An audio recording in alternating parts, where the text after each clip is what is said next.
अपनी ओर आकर्षित करने का गुण उत्पन्न हो जाता है, विद्युत कहलाती है। विद्युत की सर्वप्रथम परिकल्पना गिलबर्ट नामक वैज्ञानिक ने प्रस्तुत की थी। उन्होंने देखा कि कुछ पदार्थों को रगड़ने पर वे हल्की वस्तुओं को अपनी ओर आकर्षित करने लगते हैं। बाद में थॉमस ब्राउन ने इस प्रकार की ऊर्जा को विद्युत या इलेक्ट्रिसिटी नाम प्रदान किया। जिन पदार्थों में हम देखते हैं हल्की वस्तुओं को आकर्षित करने का गुण उत्पन्न हो जाता है, उन वस्तुओं को आवेशित वस्तु कहा जाता है। यदि उत्पन्न विद्युत कुचालक पदार्थों में की जाती है, तब इस प्रकार की विद्युत को स्थिर विद्युत कहा जाता है। इसके विपरीत यदि धात्विक चालकों में विद्युत उत्पन्न होती है तो वह प्रवाहित होती है, जिसे धारा विद्युत कहा जाता है। ऐसी स्थिर विद्युत जो यहां हम देख रहे हैं घर्षण के कारण उत्पन्न होती है, उसे घर्षण विद्युत कहा जाता है। साधारण सा एग्जाम्पल है, जब हम कंघी को सूखे बालों में रगड़ते हैं तो वह कागज छोटे छोटे टुकड़ों को अपनी ओर आकर्षित करने लगती है। अर्थात यहां पर भी हम देखते हैं विद्युत का गुण कंघी में घर्षण के कारण उत्पन्न हो जाता है, अर्थात यह घर्षण विद्युत को व्यक्त करता है। आवेश के प्रकार।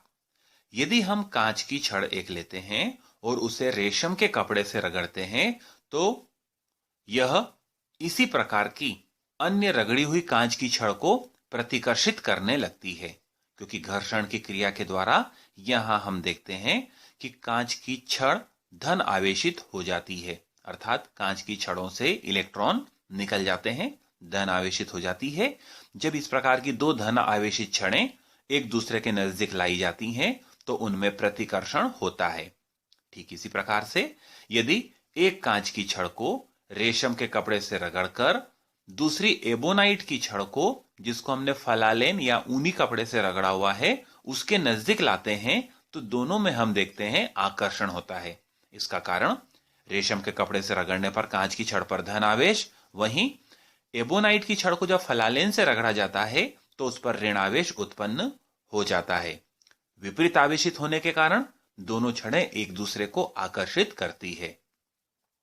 अर्थात मुख्य बिंदु हमारे सामने आता है, समान आवेशों में प्रतिकर्षण तथा असमान आवेशों में आकर्षण होता है। इसी प्रकार यदि दो एबोनाइट की छड़ें होती जिन्हें हमने फलालेन से रगड़ करके एक दूसरे के नजदीक लाया होता तो ऋण आवेशित होने के कारण वे एक दूसरे को प्रतिकर्षित करती। आवेश की उत्पत्ति का इलेक्ट्रॉनिक सिद्धांत। हम देखते हैं कि आखिर आवेश किस प्रकार से पदार्थों पर उत्पन्न होता है। हम जानते हैं प्रत्येक पदार्थ परमाणुओं से मिलकर के बना हुआ है। परमाणु के केंद्र में नाभिक होता है जिसमें प्रोटॉन धन आवेश के वाहक होते हैं, वहीं बाहर कक्षाओं में इलेक्ट्रॉन चक्कर लगाते हैं। हम देखते हैं कि साधारण अवस्था में अगर किसी परमाणु में 3 इलेक्ट्रॉन हैं तो उसके नाभिक में 3 प्रोटॉन हैं, क्योंकि दोनों की संख्या हमेशा बराबर होती है। अब यदि अंतिम कक्षा का यह इलेक्ट्रॉन परमाणु से बाहर निकल जाता है तो हम देखते हैं इलेक्ट्रॉनों की संख्या 2 हो जाती है तथा प्रोटॉन पूर्ववत 3 ही रहते हैं। परिणाम अगर हम देखें तो हम देखते हैं कि एक धन आवेश यहां पर शेष रह जाता है, अर्थात एक धन आवेश की अधिकता हो जाती है। अर्थात जब किसी तत्व से परमाणु से इलेक्ट्रॉन निकलते हैं तो उसके ऊपर धन आवेश उत्पन्न हो जाता है। वहीं निकला हुआ इलेक्ट्रॉन जिस दूसरे परमाणु पर जाएगा वहां हम देखेंगे इलेक्ट्रॉनों की वृद्धि कर देगा। इलेक्ट्रॉन वहां दूसरी तरफ हम देखेंगे कि 3 से बढ़कर के एक इलेक्ट्रॉन जा रहा है तो 4 इलेक्ट्रॉन वहां हो जाएंगे, लेकिन नाभिक में प्रोटॉन पूर्ववत रहेंगे। फलस्वरूप हम देखेंगे कि यहां पर एक नेगेटिव बढ़ गया, अर्थात वह ऋण आवेशित हो गया। घर्षण विद्युत की प्रक्रिया इसी सिद्धांत पर आधारित है। हम देखते हैं कि कांच की छड़ को जब रेशम के कपड़े से रगड़ा जाता है या एबोनाइट की छड़ को फलालेन से रगड़ा जाता है तो धन एवं ऋण आवेश उत्पन्न होता है। इसका कारण घर्षण विद्युत है।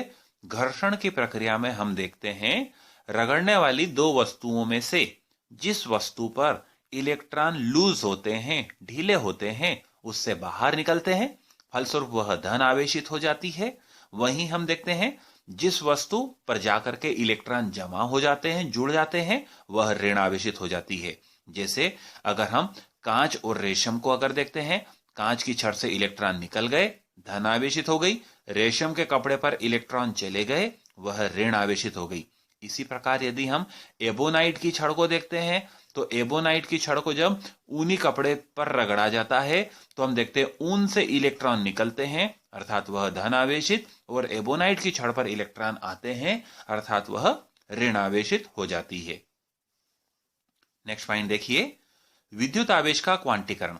हमने देखा ऊपर अभी प्रक्रिया में एक इलेक्ट्रॉन निष्कासित हो सकता है, 2 इलेक्ट्रॉन निष्कासित हो सकते हैं, इलेक्ट्रॉन प्रभाजों में निष्कासित नहीं हो सकते। अर्थात घर्षण की प्रक्रिया में जो विद्युत आवेश उत्पन्न होता है वो इलेक्ट्रॉन के आवेश का पूर्ण गुणक होता है, जहां n का मान 1 2 3 4 हो सकता है। अर्थात उत्पन्न आवेश का मान Q = n × E, अर्थात इलेक्ट्रॉनिक आवेश का कोई पूर्ण गुणक। इसे विद्युत आवेश का क्वांटीकरण कहा जाता है। नेक्स्ट पॉइंट हम देखते हैं आवेशों का संरक्षण। हम देखते हैं, जानते हैं कि जब कांच की छड़ को रेशम के कपड़े के साथ में रगड़ा जाता है तो कांच की छड़ पर धन आवेश और रेशम के कपड़े पर ऋण आवेश उत्पन्न हो जाता है। यहां हम देखते हैं कांच की छड़ से इलेक्ट्रॉन निकलते हैं, रेशम के कपड़े पर जाते हैं, अर्थात रगड़ने के पूर्व कांच की छड़ निरावेशित थी, वहीं रेशम का कपड़ा भी निरावेशित था। लेकिन जब हमने इसे घर्षण किया तो हम देखते हैं, मान लीजिए कांच की छड़ से 1 इलेक्ट्रॉन निकला तो रेशम के कपड़े पर 1 इलेक्ट्रॉन की वृद्धि हुई, अर्थात कांच की छड़ 1 पॉजिटिव तो रेशम का कपड़ा 1 नेगेटिव। दोनों का योग अगर अपन देखते हैं तो 0, 1 पॉजिटिव 1 नेगेटिव को बैलेंस करता है, योग कितना आता है? 0 आता है। अर्थात हम देखते हैं कि घर्षण के पश्चात जो उत्पन्न आवेश है उनका योग घर्षण के पूर्व आवेशों के योग के तुल्य होता है। अर्थात हम आवेश को उत्पन्न या नष्ट नहीं कर सकते, केवल इलेक्ट्रॉनों की पुनर्व्यवस्था हो रही है, रीअरेंजमेंट हो रहा है, जिसके कारण हम देखते हैं कि ये आवेश उत्पन्न होते हैं। नेक्स्ट पॉइंट हम देखते हैं विद्युत बल रेखाएं। सर्वप्रथम माइकल फेराडे ने विद्युत बल रेखाओं की कल्पना की थी। ऑब्जेक्टिव के हिसाब से प्रश्न बनता है, अगर कोई एकांक धन आवेश होता है तो हम देखते हैं धन आवेश से विद्युत बल रेखाएं लंबवत निकल के अनंत की ओर जाती है। पहला पॉइंट अपन ने देखा ये धन आवेश से रिलेटेड।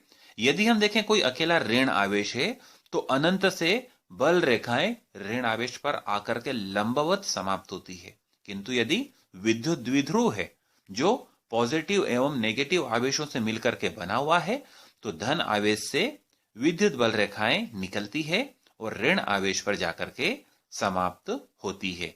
इस प्रकार से ये विद्युत द्विध्रुव की पोजीशन हम देखते हैं कि यहां पर बनती है।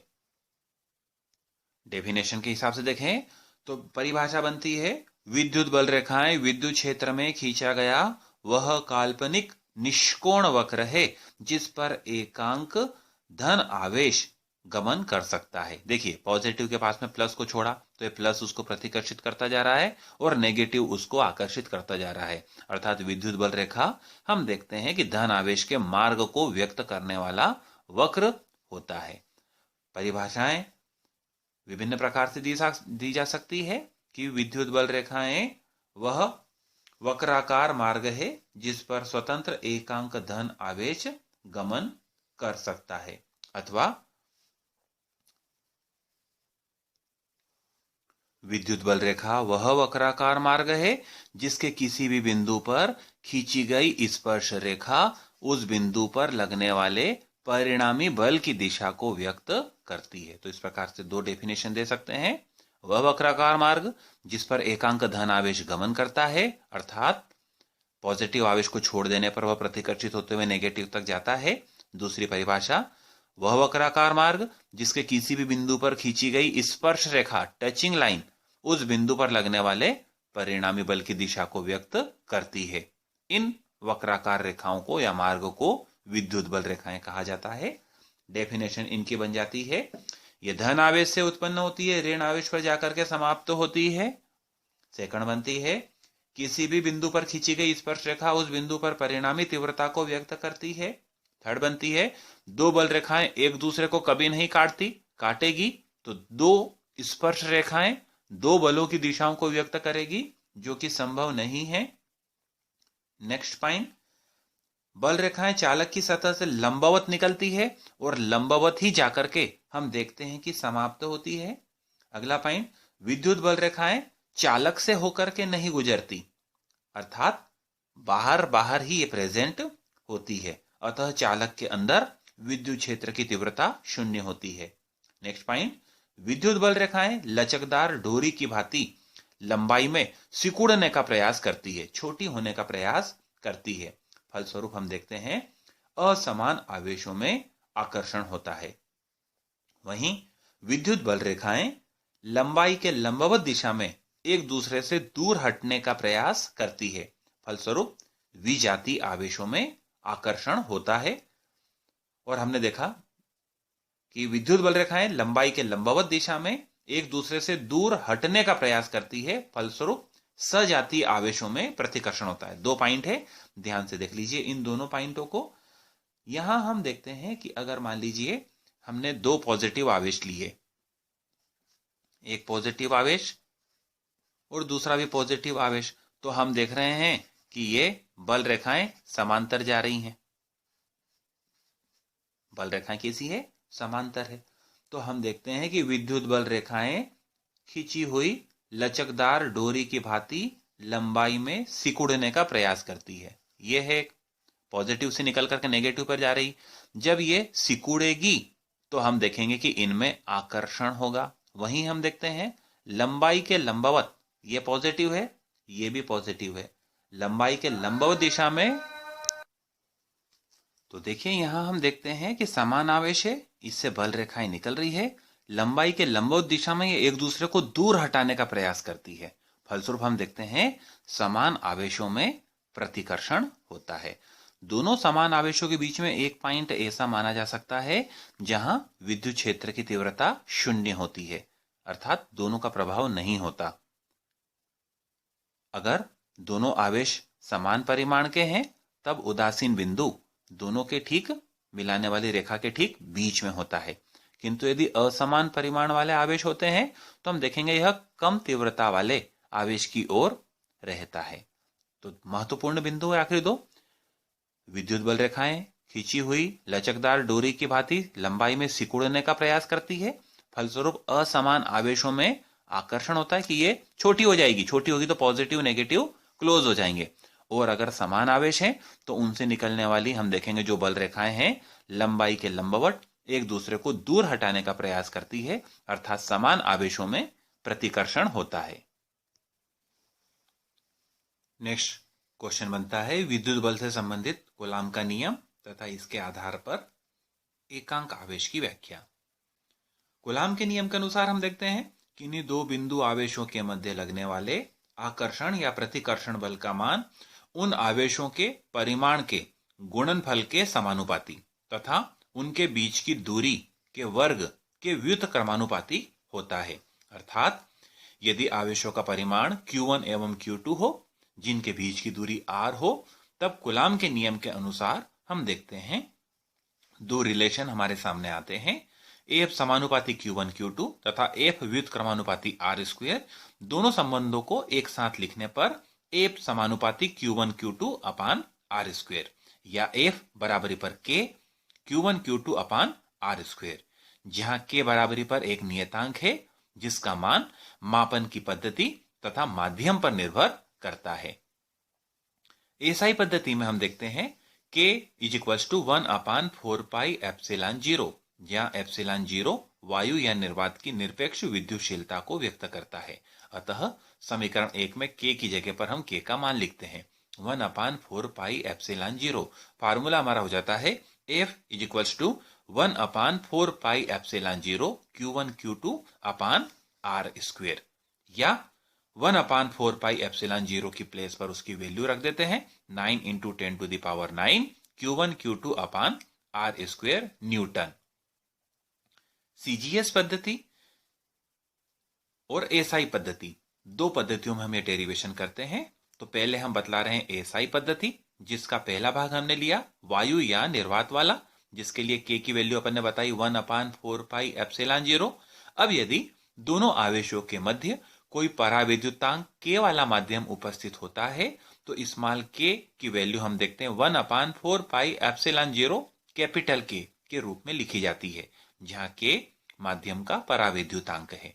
जब समीकरण 1 में इसी मानों को रखते हैं तो के की प्लेस पर 1/4πε0 के को अगर हम यहां पर पुट करते हैं तो फार्मूला हमारा बन जाता है F = 1/4πε0 के इंटू Q1 Q2 अपान R स्क्वायर न्यूटन। वहीं सीजीएस पद्धति में हम देखते हैं वायु या निर्वात के लिए स्मॉल के = 1 होता है, तो फार्मूला बन जाएगा F = Q1 Q2 अपान R स्क्वायर डाइन, तथा पराविद्युतांक के की उपस्थिति में स्मॉल के = 1 अपान कैपिटल के, तो F = 1 अपान कैपिटल के इंटू Q1 Q2 अपान R स्क्वायर डाइन।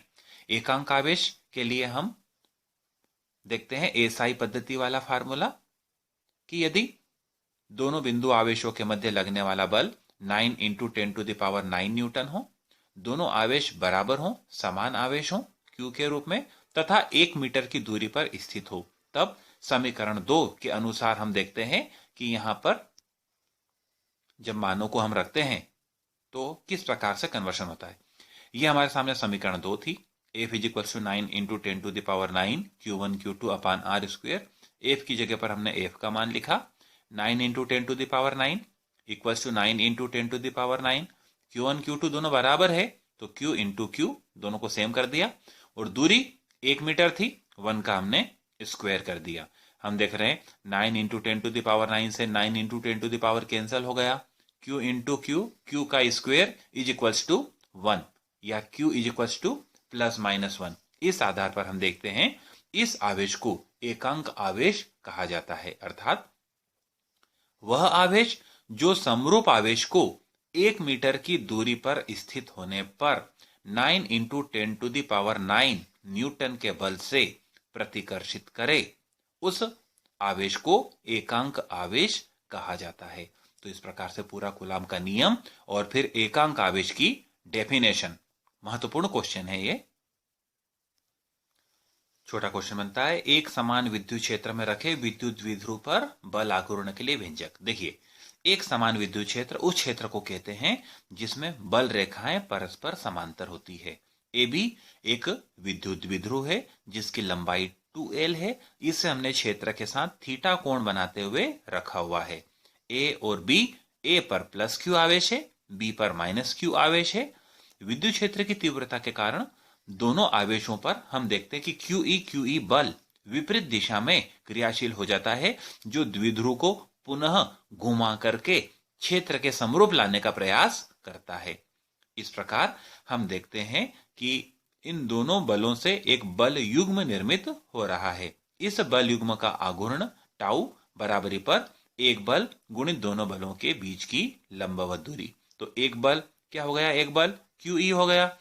एक अपन देख रहे हैं ये QE बल है और ये भी QE बल है। दोनों बलों के बीच की दूरी हम देखते हैं कि कितनी हो गई, एक बल इस डायरेक्शन में है, एक बल इस डायरेक्शन में है। दोनों के बीच की दूरी A से लेकर के C तक की, ये दोनों के बीच की दूरी हो गई। एक बल लग रहा है QE यहां, एक बल लग रहा है QE यहां, और दोनों के बीच की दूरी कितनी हो गई, A से लेकर के C तक की। तो हम देख रहे हैं कि टाउ बराबरी पर एक बल गुणित दोनों बलों के बीच की लंबवत दूरी के रूप में हमने AC को यहां पर व्यक्त किया। हम देखते हैं कि त्रिभुज ABC में साइन थीटा बराबरी पर हम देखते हैं AC बटे AB, लंब बटे कर्ण, लंब AC बटे AB का मान हम जानते हैं 2l, L और L 2l। तो पहले अपन ने देखा AC = AB sine theta, AB की जगह पर उसकी वैल्यू हो जाएगी 2l sin थीटा। तो AC का मान हम देखेंगे, AC का मान क्या हो जाएगा 2l sin theta. Q into 2l, Q into 2l is equals to P। हम देखेंगे ये विद्युत आघूर्ण कहलाता है। तो Q into 2l is equals to P। तो फार्मूला बन गया PE sin थीटा। अब कंडीशन अगर अपन ले लेते हैं, यदि E बराबरी पर 1 है, एकांक तीव्रता का क्षेत्र है, और थीटा बराबरी पर 90 डिग्री है, तो साइन 90 बराबरी पर 1 हो जाता है। तो हम देखेंगे कि टाउ बराबरी पर P। इस आधार पर हम एक नई डेफिनेशन यहां पर डिफाइन करते हैं। यहां परिभाषा हमारी बनती है P की विद्युत द्विध्रुव आघूर्ण की, कि किसी विद्युत द्विध्रुव का द्विध्रुव आघूर्ण उस प्रत्यानयन बल युग्म आघूर्ण के तुल्य होता है जो किसी विद्युत द्विध्रुव को एकांक तीव्रता के क्षेत्र में लंबवत रखने पर उत्पन्न होता है। कुछ स्थितियां यहां पर ली जा सकती है। यदि थीटा बराबरी पर 0 डिग्री होता है तो हम देखते हैं कि टाउ का मान 0 हो जाएगा, क्योंकि साइन 0 बराबरी पर 0 रहेगा। इसी प्रकार यदि थीटा बराबरी पर 90 डिग्री होता है तो साइन 90 बराबरी पर 1 होता है, तो टाउ का मान हम देखेंगे कि बराबरी पर PE होता है, जो मैक्सिमम वैल्यू को व्यक्त करता है। इसी प्रकार का अगला क्वेश्चन बनता है, द्विध्रुव को विद्युत क्षेत्र में घुमाने पर किया गया कार्य।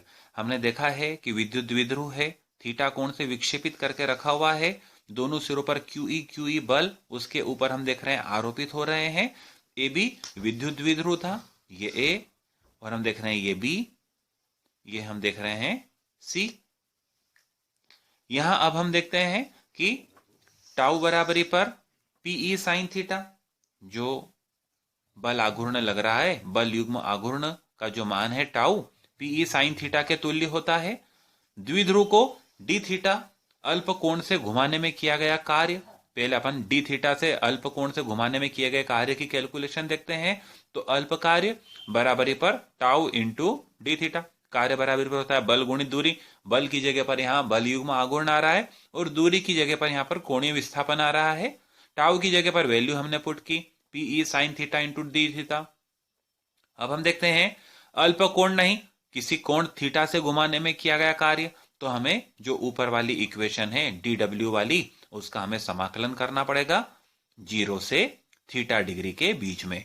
तो W बराबरी पर पूर्ण कार्य आ रहा है, W बराबरी पर 0 से थीटा तक की हमने लिमिट लगाई, इंटीग्रेशन की समाकलन की, तो PE sin theta into d theta.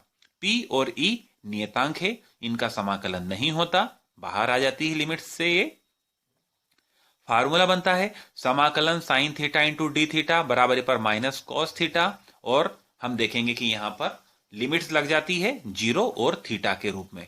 जब हल करते हैं इस फार्मूले को, तो minus cos theta minus minus cos 0, तो माइनस माइनस प्लस हो जाता है कॉस 0 के रूप में। तो इस प्रकार से फार्मूला हमारा बन गया PE into minus cos theta plus cos 0।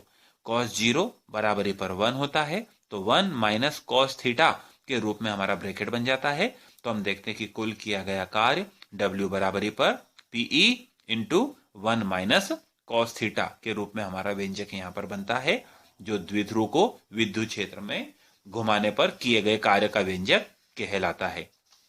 अब यहां पर हम देखते हैं, यदि थीटा बराबरी पर 0 डिग्री होता है, अगर थीटा बराबरी पर 0 डिग्री, तो कॉस 0 बराबरी पर 1, 1 में से 1 माइनस हो जाएगा, 0 बचेगा, 0 को मल्टीप्लाई करेंगे तो कुल कार्य का मान 0 आएगा। तो ये पहली विशेष स्थिति हुई।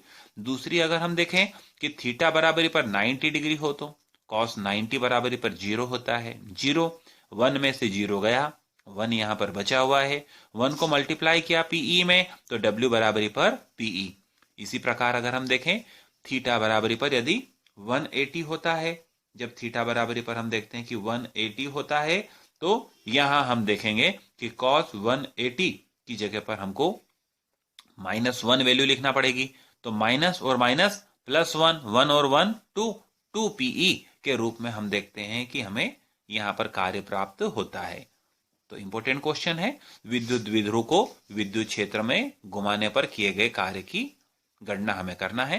पहले हमने अल्प कार्य निकाला डी थीटा से, और फिर थीटा के लिए संपूर्ण कार्य निकालने के लिए हमने समाकलन का प्रयोग किया।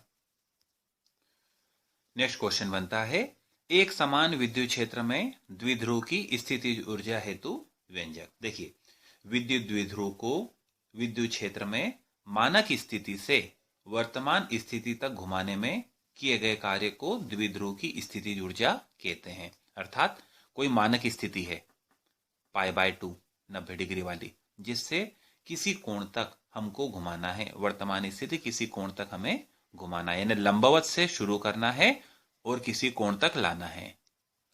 तो देखिए, जिस प्रकार से अभी अपन ने कार्य का व्यंजक किया था उसी प्रकार से डेरिवेशन हो जाता है। हम जानते हैं द्विध्रुव पर लगने वाला बल युग्म टाउ बराबरी पर पीई साइन थीटा, अल्प कोण से घुमाने में किया गया अल्प कार्य PE sine theta into d theta, अपने लगा दिया टाउ इंटू डी थीटा फार्मूले के आधार पर।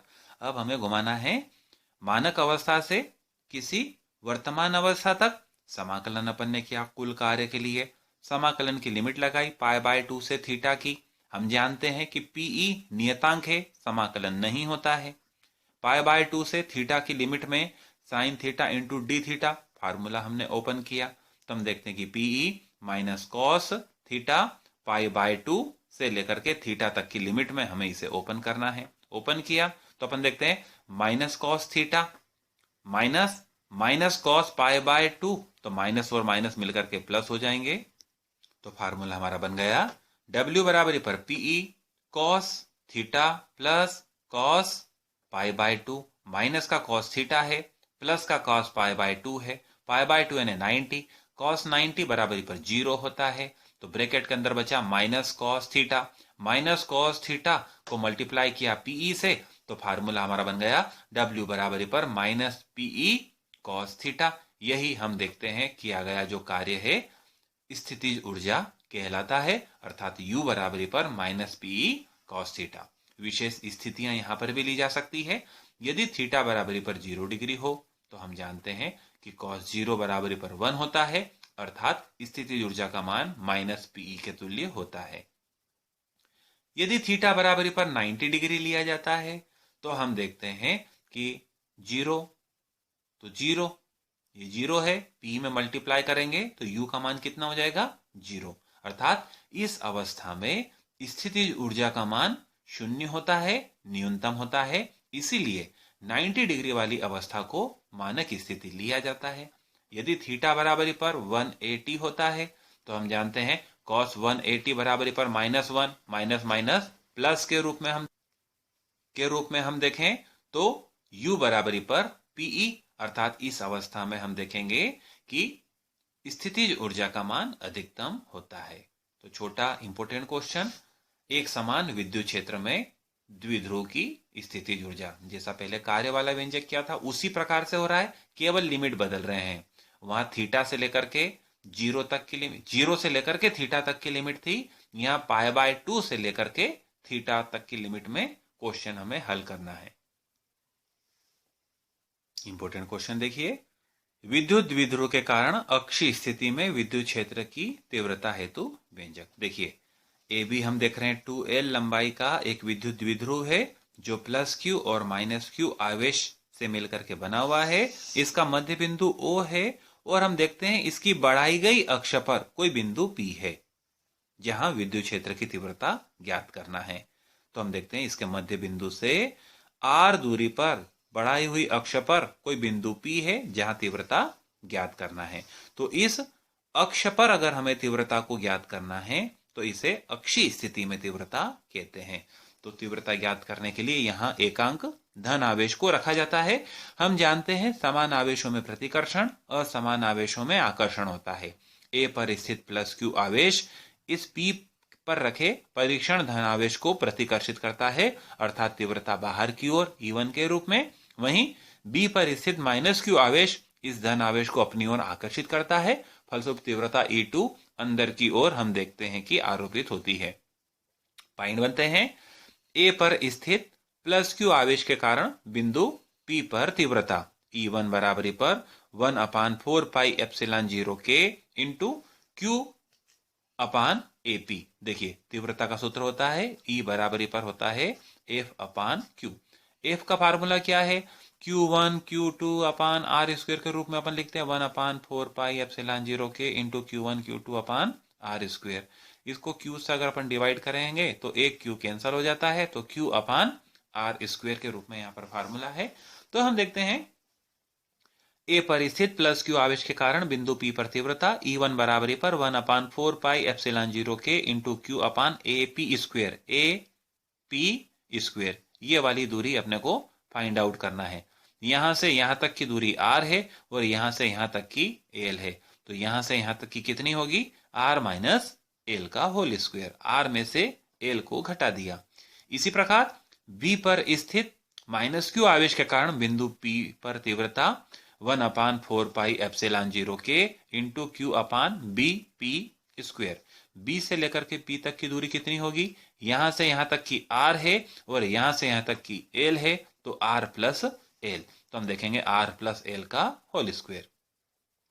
हम देख रहे हैं दोनों तीव्रताएं E1 और E2 एक ही सरल रेखा पर हम देख रहे हैं आरोपित हो रही है। ये E1 है और हम देख रहे हैं ये E2 है।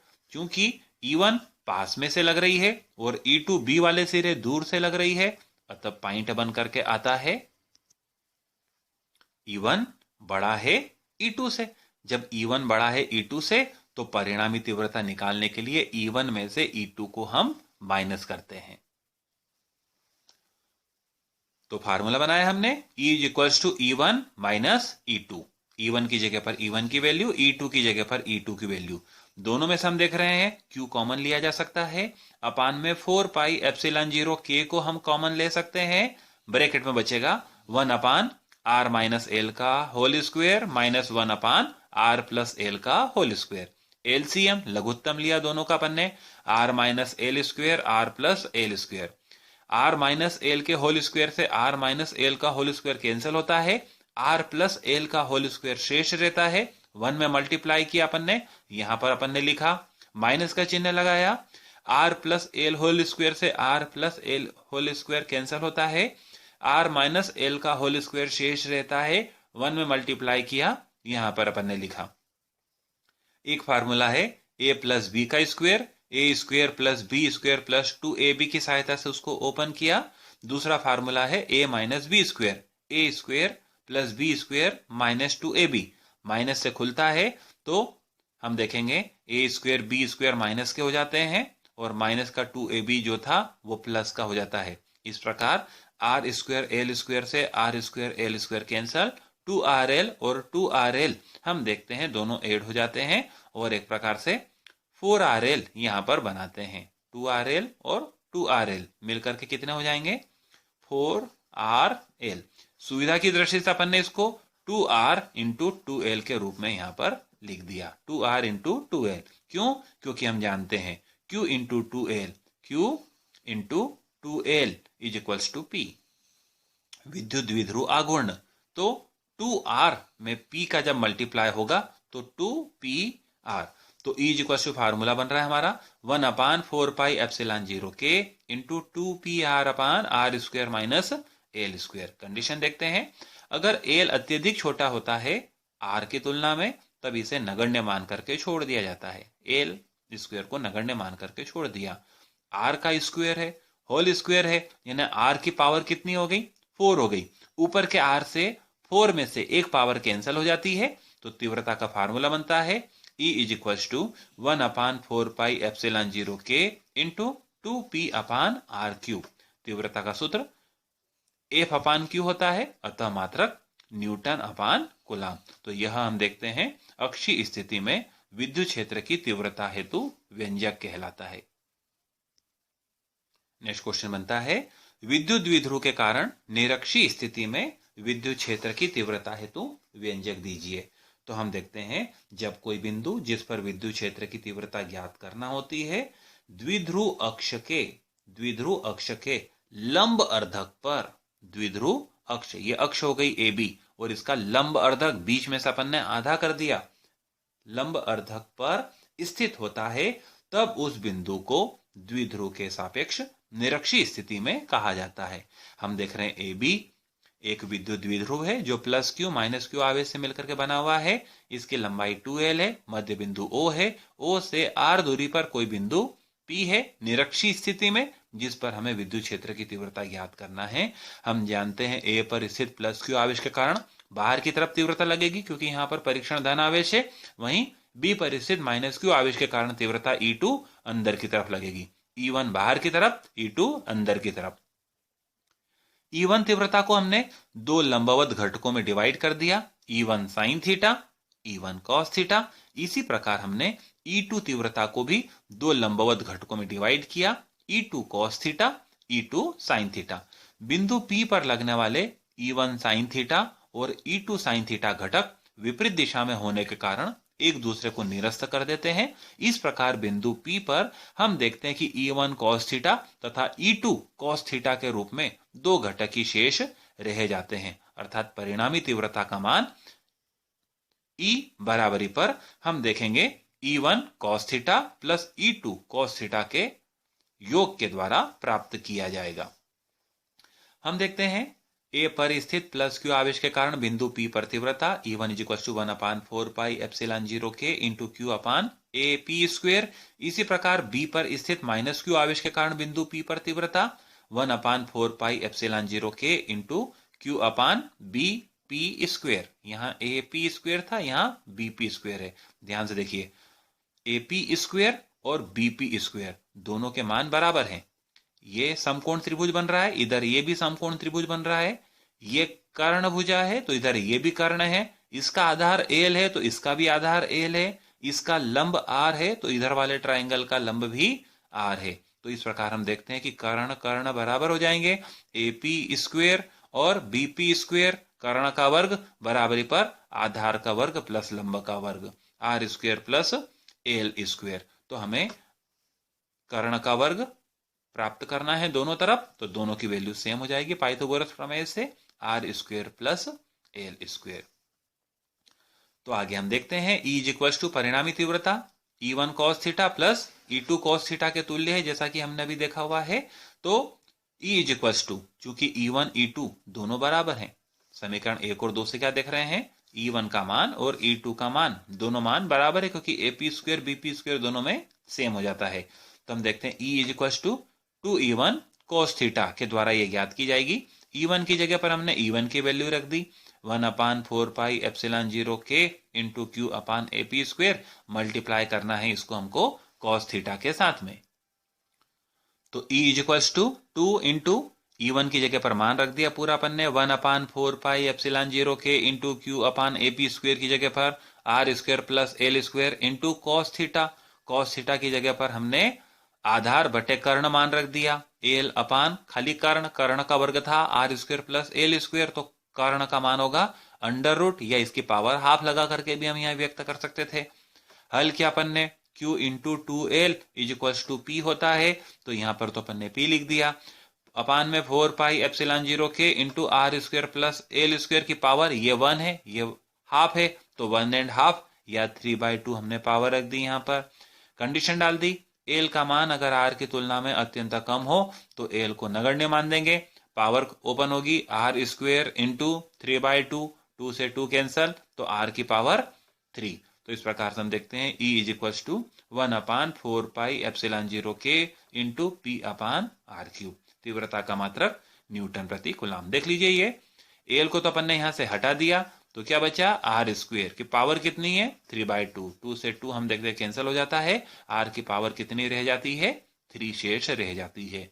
तो अक्षीय स्थिति में तीव्रता और निरक्षीय स्थिति में तीव्रता, ये दो बड़े इंपॉर्टेंट क्वेश्चन यहां पर बनते हैं।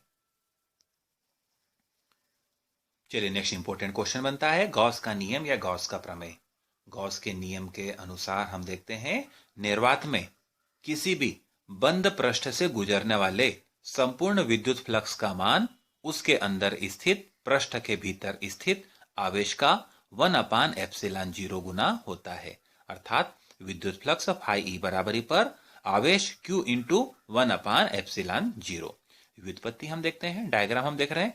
ये S एक बंद पृष्ठ है, इसका एक अल्प क्षेत्र ले लिया अपन ने DS। अंदर O बिंदु पर हम देख रहे हैं कि प्लस Q आवेश रखा हुआ है। यहां से ये विद्युत क्षेत्र की दिशा है, यह पृष्ठ की लंब है, दोनों के बीच में हम देख रहे हैं थीटा का कोण है। ds की o से दूरी r है।